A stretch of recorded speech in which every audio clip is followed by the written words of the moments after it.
My fellow Americans, a moment we have all been waiting for. It is now my great privilege and high honor to be the first person to officially introduce the 46th President of the United States, Joseph R. Biden, Jr.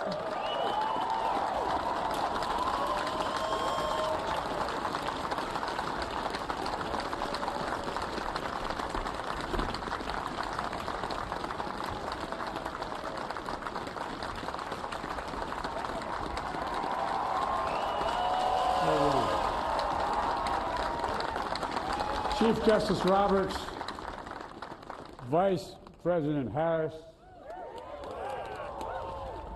Speaker Pelosi, Leader Schumer, Leader McConnell, Vice President Pence, my distinguished guests, my fellow Americans. This is America's day. This is democracy's day, a day of history and hope, of renewal and resolve.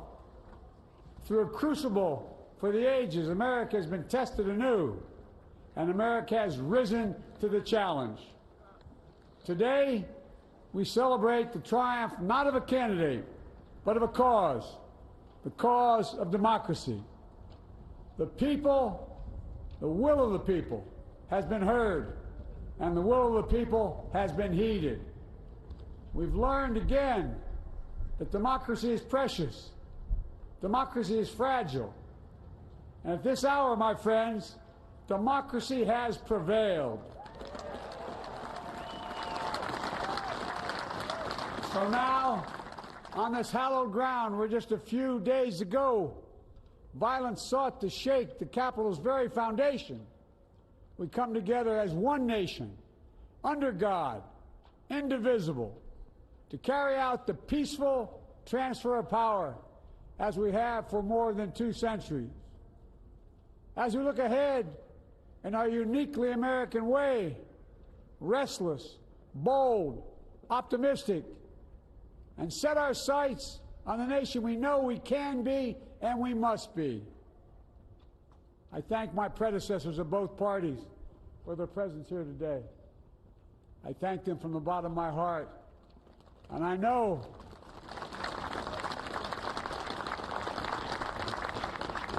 the resilience of our Constitution and the strength of our nation, as does President Carter, who I spoke with last night, who cannot be with us today, but whom we salute for his lifetime in service.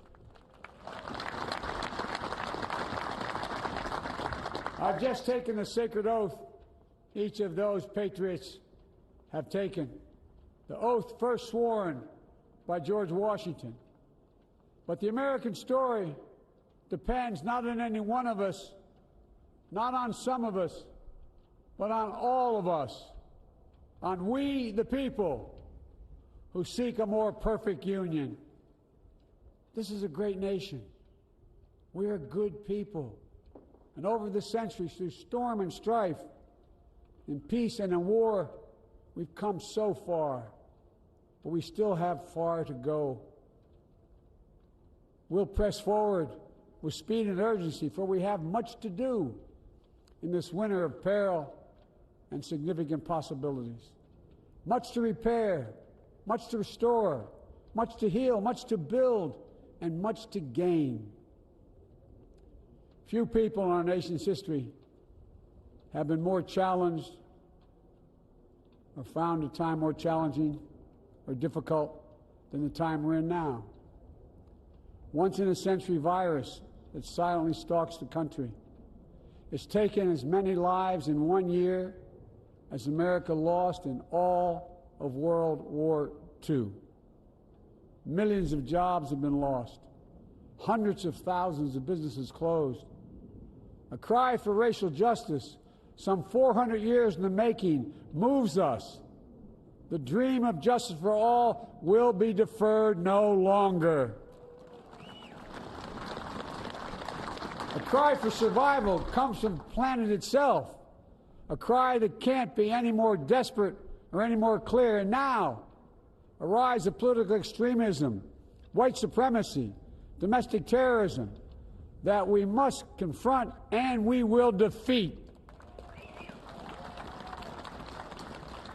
To overcome these challenges, to restore the soul and secure the future of America, requires so much more than words. It requires the most elusive of all things in a democracy: unity. Unity. In another January, on New Year's Day in 1863, Abraham Lincoln signed the Emancipation Proclamation. When he put pen to paper, the president said, and I quote, "If my name ever goes down into history, it'll be for this act, and my whole soul is in it." My whole soul is in it. Today, on this January day, my whole soul is in this, bringing America together, uniting our people, uniting our nation. And I ask every American to join me in this cause.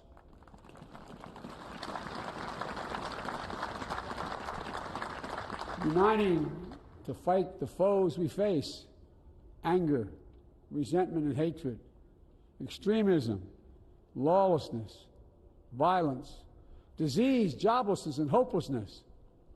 With unity, we can do great things, important things. We can right wrongs. We can put people to work in good jobs. We can teach our children in safe schools. We can overcome the deadly virus.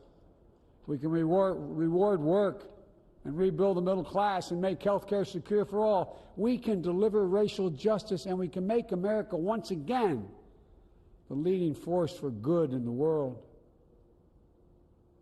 I know speaking of unity can sound to some like a foolish fantasy these days. I know the forces that divide us are deep and they are real. But I also know they are not new.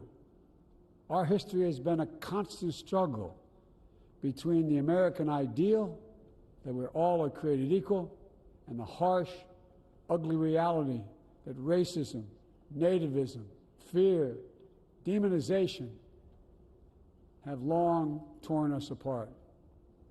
The battle is perennial, and victory is never assured. Through Civil War, the Great Depression, World War, 9/11, through struggle, sacrifice, and setbacks, our better angels have always prevailed. In each of these moments, enough of us have come together to carry all of us forward. And we can do that now. History, faith, and reason show the way of unity. We can see each other not as adversaries, but as neighbors. We can treat each other with dignity and respect. We can join forces, stop the shouting, and lower the temperature. For without unity, there is no peace, only bitterness and fury. No progress, only exhausting outrage. No nation, only a state of chaos. This is our historic moment of crisis and challenge, and unity is the path forward. And we must meet this moment as the United States of America. If we do that, I guarantee you we will not fail. We have never, ever, ever, ever failed in America when we've acted together. And so today, at this time, in this place, let's start afresh, all of us. Let's begin to listen to one another again, hear one another, see one another, show respect to one another. Politics doesn't have to be a raging fire, destroying everything in its path. Every disagreement doesn't have to be a cause for total war. And we must reject the culture in which facts themselves are manipulated and even manufactured.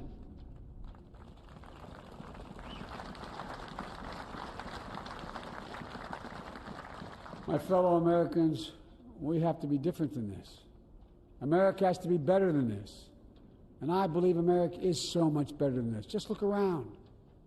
Here we stand in the shadow of the Capitol Dome, as was mentioned earlier, completed amid the Civil War, when the Union itself was literally hanging in the balance. Yet we endured. We prevailed. Here we stand, looking out on the great mall where Dr. King spoke of his dream.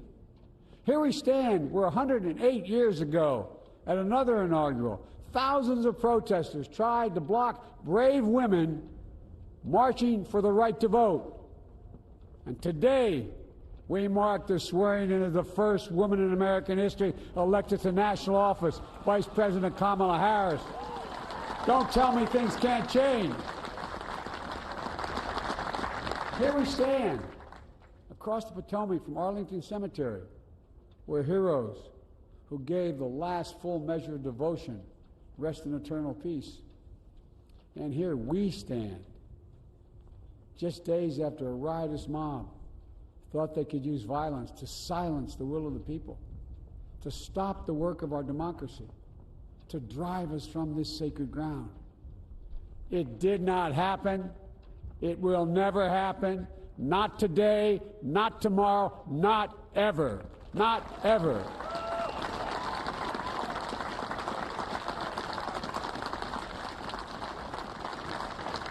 To all those who supported our campaign, I'm humbled by the faith you've placed in us. To all those who did not support us, let me say this.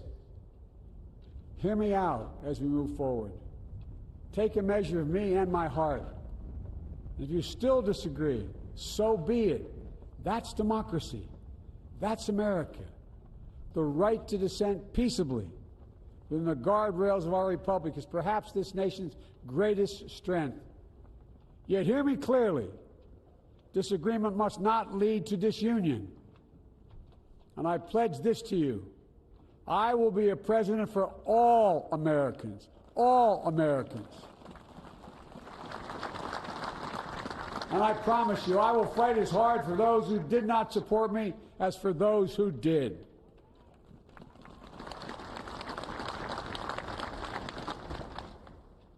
Many centuries ago, St. Augustine, a saint of my church, wrote that a people was a multitude defined by the common objects of their love.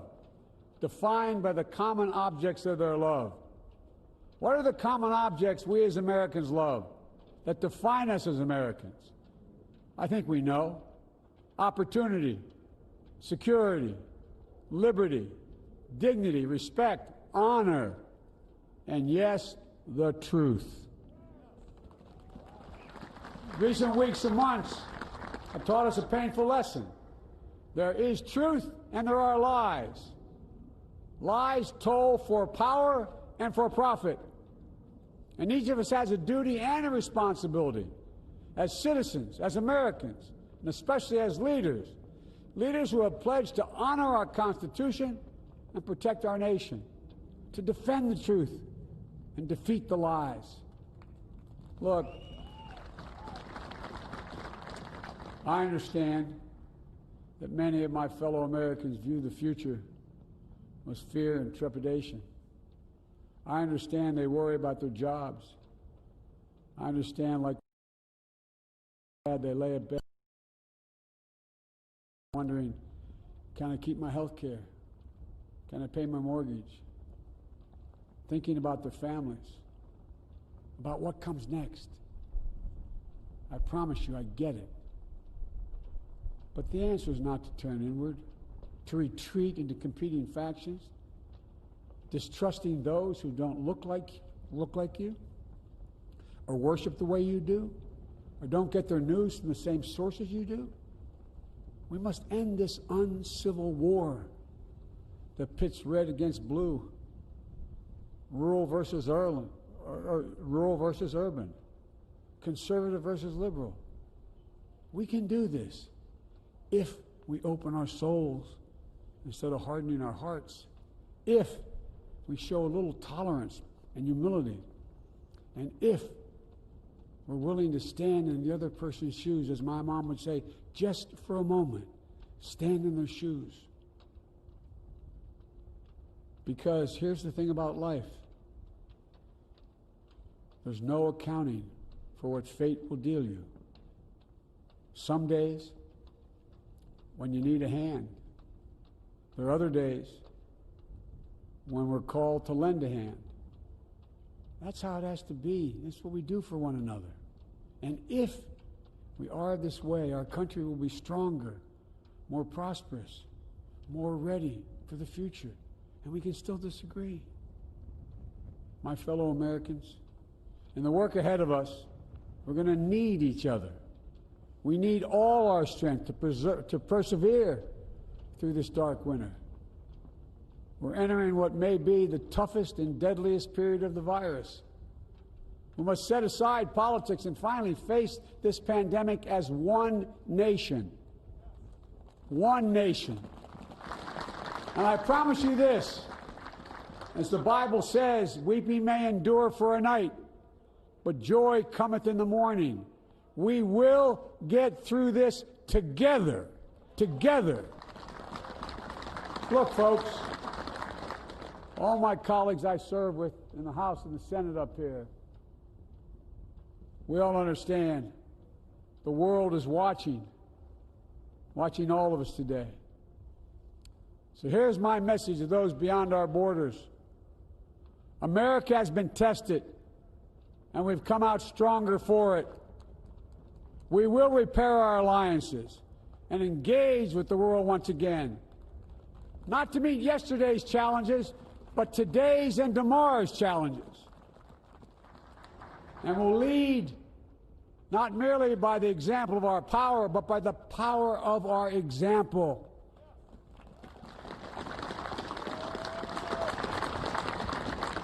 We'll be a strong and trusted partner for peace, progress, and security. Look, you all know we've been through so much in this nation. And my first act as president, I'd like to ask you to join me in a moment of silent prayer. Remember all of those who we lost in this past year to the pandemic. Those 400,000 fellow Americans, moms, dads, husbands, wives, sons, daughters, friends, neighbors, and co-workers. We'll honor them for becoming the people and the nation we know we can and should be.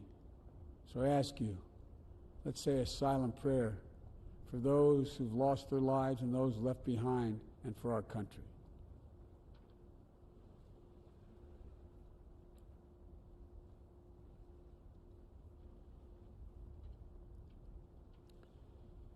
Amen.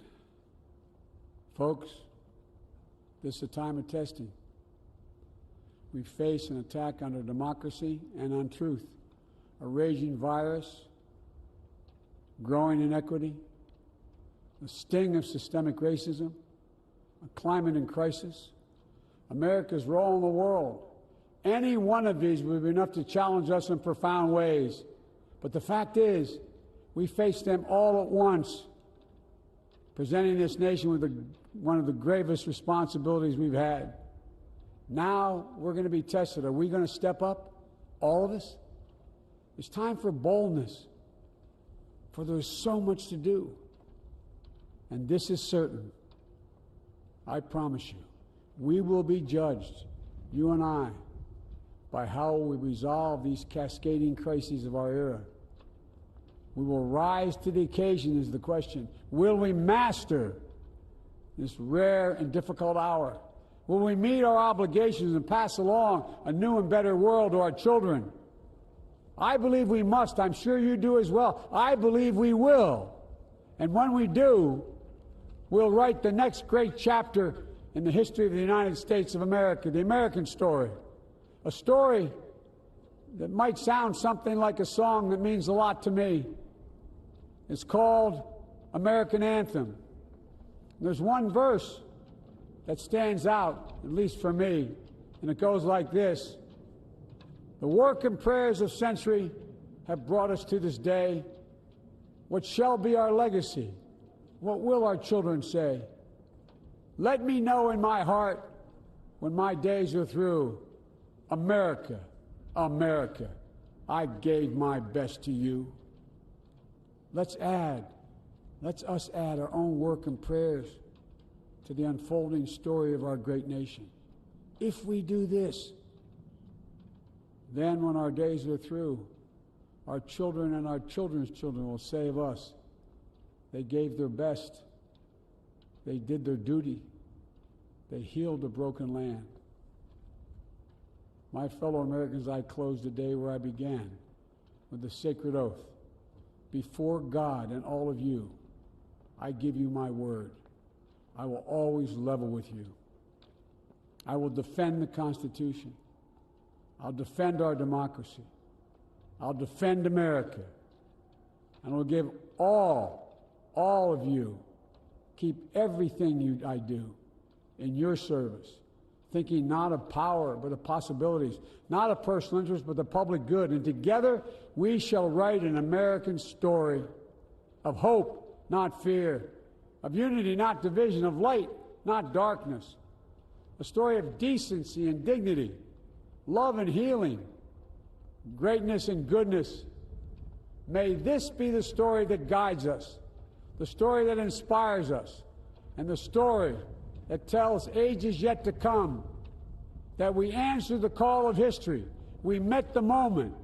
Democracy and hope, truth and justice did not die on our watch but thrived. That America secured liberty at home and stood once again as a beacon to the world. That is what we owe our forebears, one another, and generation to follow. So, with purpose and resolve, we turn to those tasks of our time, sustained by faith, driven by conviction, and devoted to one another and the country we love with all our hearts. May God bless America, and may God protect our troops. Thank you, America.